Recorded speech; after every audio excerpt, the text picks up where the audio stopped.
बिहार की राजनीति में इस समय बवाल मचा हुआ है।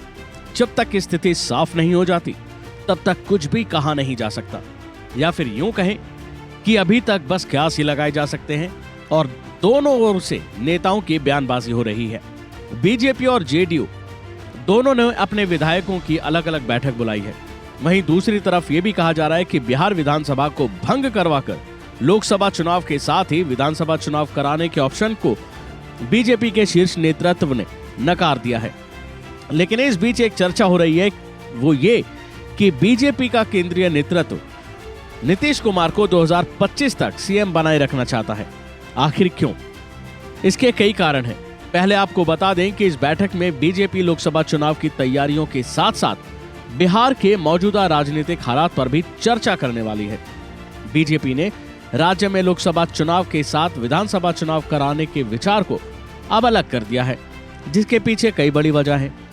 बीजेपी का मानना है कि लोकसभा चुनाव के साथ विधानसभा चुनाव होने से लालू, तेजस्वी जैसे अन्य फैक्टर हावी हो जाएंगे और इसका खामियाजा बीजेपी को उठाना पड़ सकता है। विधानसभा चुनाव साथ में कराने पर नीतीश कुमार की एंटी इनकम्बेंसी भी नुकसान कर सकती है। अब इसका दूसरा पहलू भी सुनिए। नीतीश कुमार के साथ दोबारा हाथ मिलाने की संभावना पर कई बीजेपी कार्यकर्ता हैं वो नाराज नजर आ रहे हैं। वो लोकसभा चुनाव में मोदी को जिताने के लिए तो काम कर सकते हैं, पर विधानसभा चुनाव में नीतीश कुमार के लिए शायद ही काम करे। अब आपको बताते हैं कि बीजेपी 2025 तक नीतीश कुमार को सीएम क्यों बनाए रखना चाहती है। क्योंकि बीजेपी ने कर्पूरी ठाकुर को भारत रत्न देकर और अन्य मुद्दों को लेकर अति पिछड़ों के बीच अपना वोट बैंक जो है उसको मजबूत कर लिया है। क्योंकि बीजेपी ने ऐन वक्त पर यह दांव चला है, बीजेपी अब इसी को आगे बढ़ाएगी। पार्टी नेताओं का मानना है कि उन्होंने लव कुश समीकरणों को भी साधा है। उपेंद्र कुशवाहा और नीतीश कुमार के साथ आने से इसको मजबूती मिलेगी और 2025 के विधानसभा चुनाव में बीजेपी गठबंधन को इसका फायदा होता दिखेगा।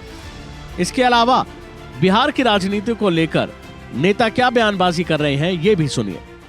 देखिए, नीतीश कुमार जी की जो क्रेडिबिलिटी है वो अब देश में बची नहीं है और उसके लिए वो खुद जिम्मेदार है, उनके फैसले जिम्मेदार हैं।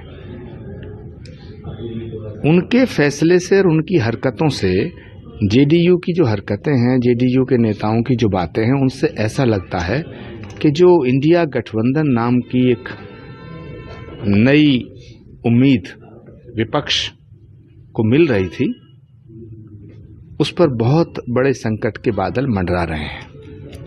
कांग्रेस पार्टी को चाहिए कि पूरे देश में अकेले चुनाव लड़ने की तैयारी करे। इन बैसाखियों के सहारे इतना बड़ा युद्ध नहीं लड़ा जा सकता है। भाई, हम चाहे ना चाहे उससे क्या मतलब है? आप चाहते हैं नीतीश कुमार आए? अरे मैं चाहूँ ना चाहूँ, पार्टी जो निर्णय लेगी वो एनडीए में आए। भाई देखो, एनडीए का अपना अपना महत्व है। एनडीए के नेता जो हमारे हैं वो जो चाहेंगे वो हम लोग चाहेंगे। आप चाहते हैं कि नीतीश कुमार एनडीए में आए? अरे हमारे चाहने न चाहने से कुछ होता है? हम चाह रहे, पार्टी जो चाहेगी वो हम करेंगे। अभी के लिए फिलहाल इतना ही। खबरों में बने रहने के लिए देखते रहिए वन इंडिया हिंदी।